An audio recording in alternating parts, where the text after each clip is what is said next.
Okay, AOC finally responded proudly concerning a high school yearbook photo that proves she grew up in a wealthy suburb. She said, "See, I told you I went to high school." And I can tell you, I know that when I was waitressing and struggling to put food on the table, for a while there, I did. I tried to stop caring.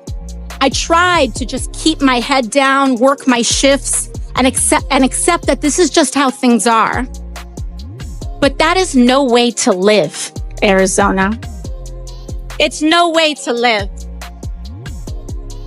What I do know is that we don't have to live like this. And in fact, we cannot live like this anymore.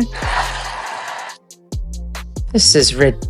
Greg Gutfeld and Megyn Kelly just ripped AOC's whole political drama apart like they set the whole circus on fire. They didn't hold back at all with sharp jokes and brutal honesty. They called out her fake speeches, her viral stunts, and all that dramatic acting she does just for attention, from her TikTok mood swings to her make-believe money plans. Nothing was safe. This wasn't just a roast, it was a total meltdown. Everything AOC built using hashtags just fell apart, and if you thought she would clap back, forget it, she had no words left. She was completely shut down and totally exposed. This nonsense from like AOC that he should be impeached is just absurd. Absurd.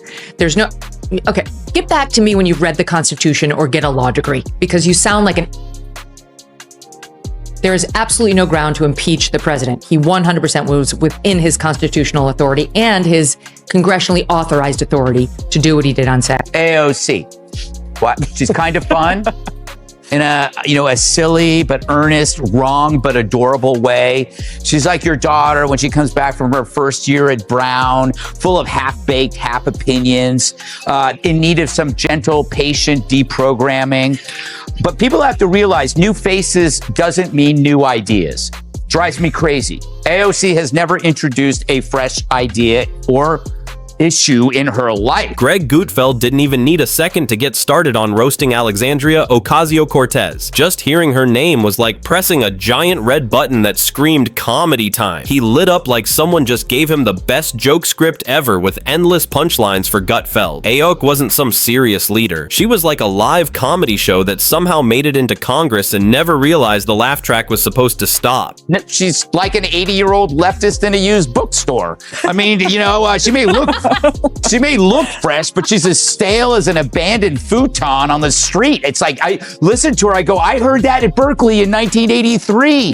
So their problem is, and the reason why they don't have any ideas is they operate on half opinions. Like, what if... He started things off by joking how AOC turns every Instagram live like it's some big speech meant for cats and ring lights. He said, even if real experts were around her, she'd still come out talking with a bunch of random trendy words that made no real sense. Gutfeld compared her opinions to old college protest leftovers, just tossed in the microwave, barely warmed up to seem political, but still not something anyone should actually swallow.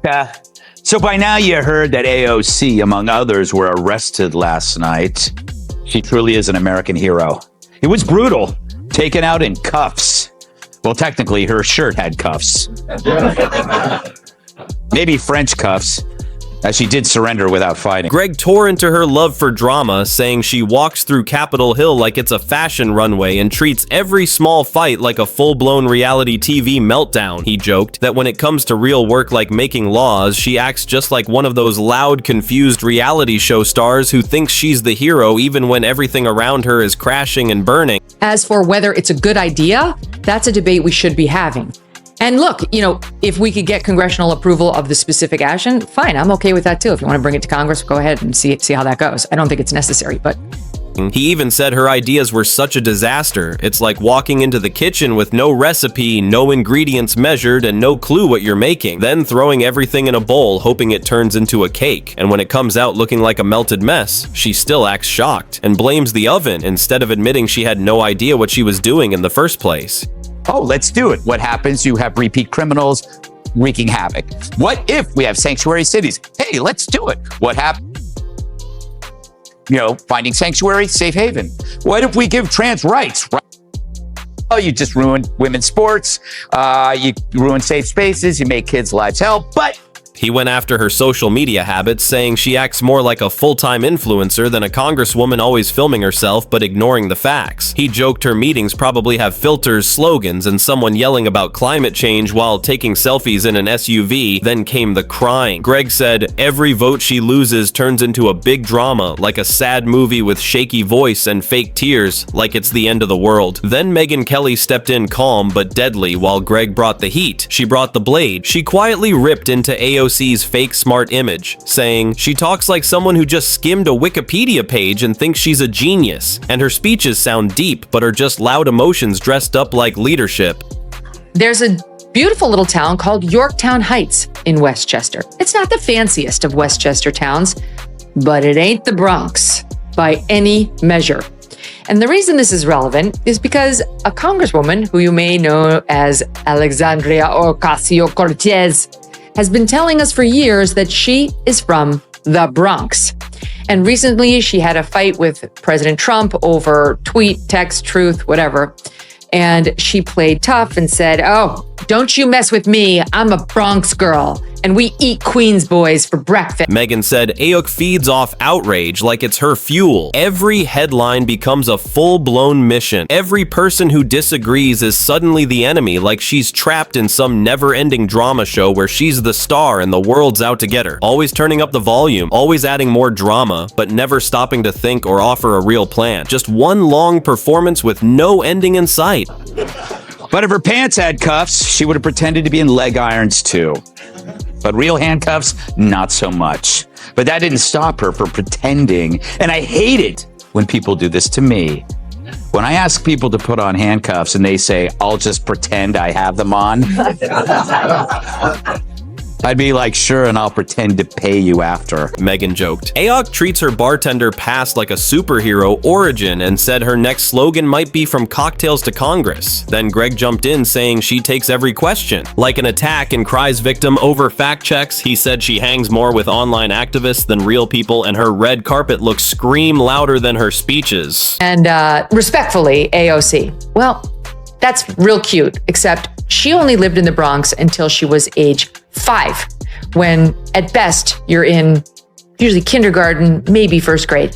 And she spent the rest of her childhood, 1 through 12th grade, in Yorktown Heights, which is Westchester.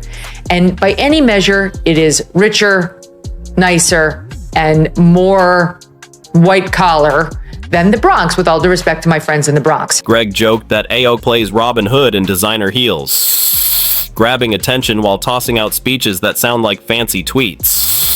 Megyn jumped back in, saying AOC talks about power and truth but always dodges hard questions and plays the victim when it suits her. She said AOC loves turning real problems into catchy lines and treats anyone asking for details like the enemy. Megyn said she blames billionaires for everything, skips the math and runs politics like a college club. All hype, no plan and nothing left once the pizza's gone. Of course, AOC was mocked on social media for imitating being handcuffed, which is a change from her usually being mocked for imitating a congresswoman.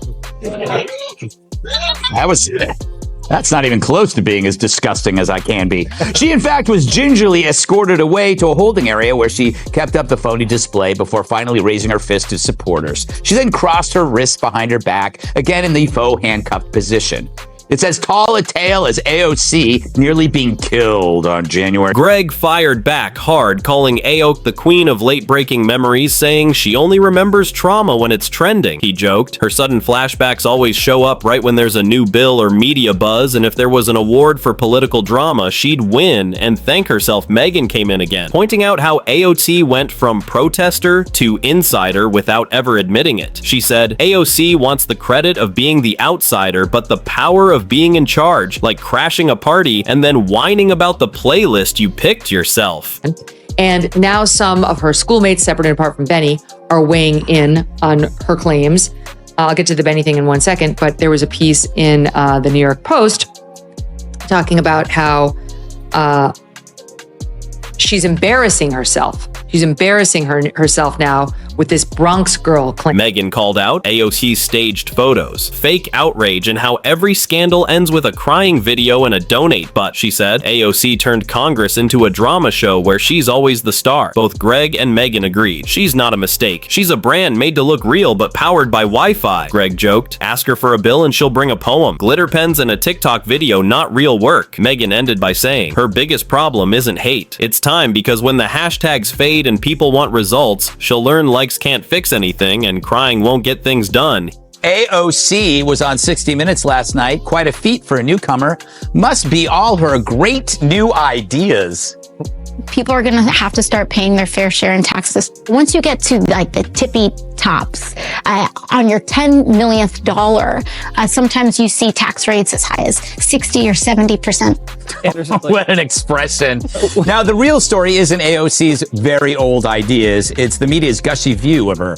Even with her old ideas, she gets on 60. He joked that AOC could take something as basic as a pothole and turn it into a national emergency, turning cracked pavement into a symbol of oppression and inequality, acting like the street itself was a victim of the system. He said instead of simply fixing it, she'd jump in front of cameras, give a dramatic speech full of feelings, fancy buzzwords and slogans that sound deep but say nothing. She'd somehow blame billionaires, bring up climate change, and call it a crisis of justice. He imagined her calling a press conference with prop signs, maybe even a spoken word poem, all while the pothole just sits there unfixed, forgotten, but now trending on social media, because in her world, fixing the problem isn't the goal. It's the performance that matters the most. Let's check in on AOC and see what she has to say. Any quick reaction on what's going on with Elon Musk and President Trump on Twitter right now? Oh man, the girls are fighting, aren't they? I think this breakup we've been seeing a long time coming, but we'll see what the impacts are of it legislatively. Okay. You're so cool referring to them as the girls. She's above it all, Ben. That's what she's trying to telegraph. You see, she's the adult in the room, the one out there who does a preacher accent, and she leans into her fake Latina accent. And like, she's the adult in the... Megyn wrapped it up with a smirk, saying AOC's biggest fear isn't being wrong, it's being invisible. She said AOC doesn't lose sleep over facts being exposed or policies falling apart. What really scares her is not being the center of attention, because in her world, silence isn't thoughtful, it's failure. Being out of the spotlight means she's no longer important, and that's the one thing she can't handle, Megyn said. That's why no matter what's happening, whether it's a major crisis or just a trending hashtag, AOC will always find a way to insert herself with another live stream, another tearful post, or another loud speech, not to fix anything but to stay in the frame. She said AOC treats politics like a stage where applause matters more than action and headlines matter more than hard work, and the only real goal is to keep the audience watching, because the second people stop looking, the second the cameras turn away and the noise fades, her whole image starts to crumble, and that's a truth she's too busy performing to ever admit.